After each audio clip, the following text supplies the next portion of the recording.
Hello, everyone. This is Eric Pennington with the Spirit of EQ, and welcome to the first EQ Wednesday of 2021. Happy New Year to all of you. Today, we're kind of doing a little bit of a repeat of an episode or an EQ Wednesday that we did back in 2020. And I thought that this would be a good one to start with, as you can see on your screen, about self-knowledge and EQ, and how the two of those go really, really hand in hand. First, I'm going to throw out a little bit of a warning, and actually, it's a helpful hint. Maybe that's a little better way to put it, and that is to take a deep breath, let it out, and give yourself a little bit of empathy to understand that where you're traveling is may not necessarily be the most comfortable, because self-knowledge implies going beneath the surface to maybe some of those places that you haven't visited for a long time, if maybe at all. So I want to do that because I want you to feel safe, and I want you to feel like this is a place where you can learn and explore. So here we go. EQ and self-knowledge is one of those things that this particular quote really spoke to me last year as well as now. Your vision will become clear only when you can look into your own heart. Who looks outside dreams, who looks inside awakes. And that's really, quite frankly, what's important, and that's to be awake. And as all of you probably experienced some challenges in 2020, this is even more important. This is not about, we're not offering up a way to change circumstances. I don't know what those will be going forward, and neither do you. But what we can be is awake. We can be self-knowledged, if I can say it that way, and we can leverage our emotional intelligence, our EQ, to help us navigate, regardless of what the circumstances may be. And I have a brief clip from one of my favorite authors, thought leaders. His name is Ian Cron. He wrote a book called, he was a co-author of a book. I think he's written other books too, but this one is called The Road Back to You. And it's all about the Enneagram. I would just point out to you that in this clip is very brief, but pay real close attention because he unpacks a lot in a short period of time. So watch with me. Where did you first fall in love with this idea? And we talk Enneagram and stuff like that, but when did you first fall in love with this idea of what do you call it, self-discovery, or when did that start for you? Well, I would give it a couple of words. Okay. One is self-knowledge, which is different than, let's say, self-awareness or self-discovery. Self-knowledge is really about learning about what are the hidden forces and invisible presences that are underneath the waterline of conscious awareness. Okay. But because they're underneath the waterline of conscious awareness, exert a tremendous amount of influence in our lives without our knowing it. Right.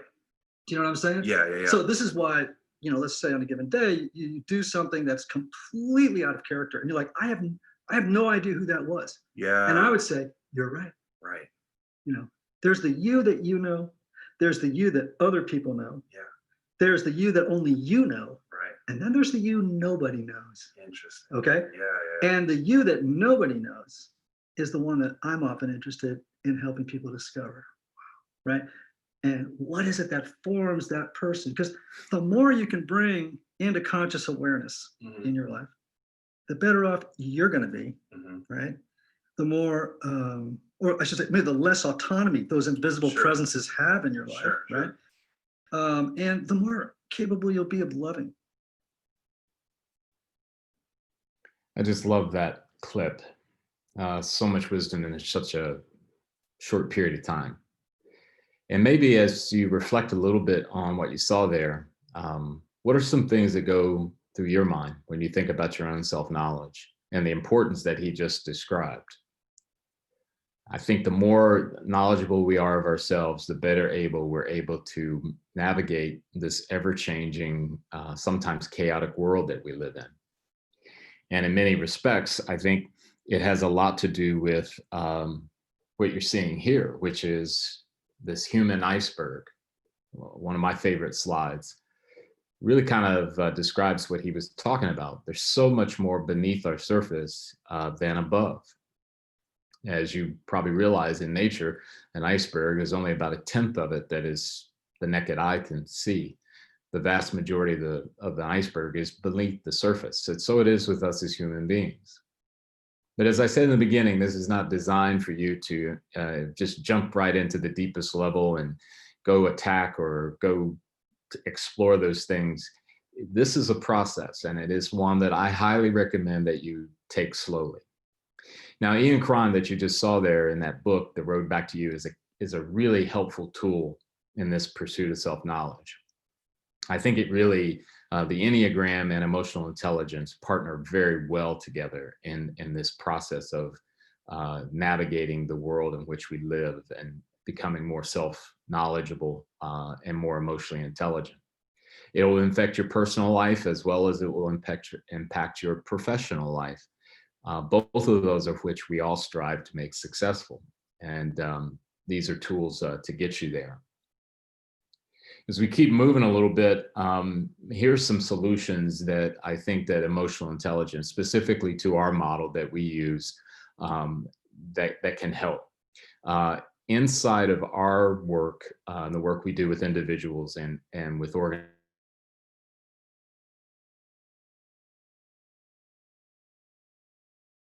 skills that any person can really adopt and grow in. And the idea there is that these competencies, as you grow in them, one being, for example, consequential thinking. I'm not going to go through all 8. Plus, we have another area called success factors, but I'll just give you that one example of a consequential thinking. And consequential thinking, the better that we get at that, it's going to help us as it relates to our decision making. It'll help us as we weigh our choices, if you will, the options that we have in front of us. And you, and like me at times, I've sometimes made decisions very quickly when I was in the midst of being flooded with an emotion, for example, anger or frustration, and really just flew right past any consequential thinking. Well, the better you get at it, the more you adopt the practice of that particular competency, the more likely your decisions are going to be stronger. It's not the only component, but it's a very important one. Another area that I think is really, really important that goes beyond just our solutions within emotional intelligence is just be more curious than judgmental. I'm going to make it clear, there's nothing wrong with judgment. It's only bad when you have not exhausted the curiosity. That's why in the slide here, I put curiosity comes first. So exhaust curiosity before you go to judgment. That way, when it is time to make a judgment, you'll be fully informed. I think one of the big problems that we have in our culture today is that we're so fast to judgment and so slow to curiosity. And then the last one here, and if you're a client of ours watching this, or if you have been with me before in other settings, you hear me talk a lot about showing up to practice and putting in the work. And I'll tell people that, and organizations, that at the end of the day, the only way that our emotional intelligence work will not, or our practice will not work, is if you're not willing to show up to practice and put in the work. Because EQ is learnable. And that's a really, really cool thing, because it means just about every single person, if they are willing to put the work in and willing to show up to practice, they can grow. And here's the deal. The pure definition of emotional intelligence is the management of our thoughts and our emotions to make optimal decisions. And I don't know of anyone that doesn't want to make better decisions. We get up every day striving that way. Our efforts and our intentions is that we'll make good decisions that bring about good results. Emotional intelligence is a key component to getting better at that. That's why it's so powerful. One of the reasons it's so powerful. So with that, I'm going to bring this to a close. Here's some maybe reflection questions. We'll pass on the Q&A part of it, but some reflection questions. So what's one thing from our brief session today that you learned that you could put into practice in the next 30 days? Just one thing, and make it a small thing. because we know that as we build those habits, and a lot of times we refer to them as new neural pathways, they become a part of who we are. So whether it's you saying, hey, you know what, I'm going to buy that book, The Road Back to You, and I want to learn more about my personality. Or maybe, hey, I want to reach out to Spirit of EQ to learn more about those competencies, especially applying consequential thinking, whatever that may be. What is one small step, one thing you can adopt in the next 30 days? I would also highly recommend that you have somebody to hold you accountable to that. That's a powerful tool. And this is not someone to nag you, not someone to bug you, but someone that you can just say, maybe as simple as, hey, would you check with me in 15 days to see if I've started on this thing that I picked up in EQ Wednesday, whatever that may be. With that, everyone, I'm going to bid you, if I can stop my share here, a great day. And once again, Happy New Year. Thanks for tuning in. And you can come back here each Wednesday at noon Eastern time here in the United States or abroad, depending on where you're at in your time. And join us for EQ Wednesdays. Take care.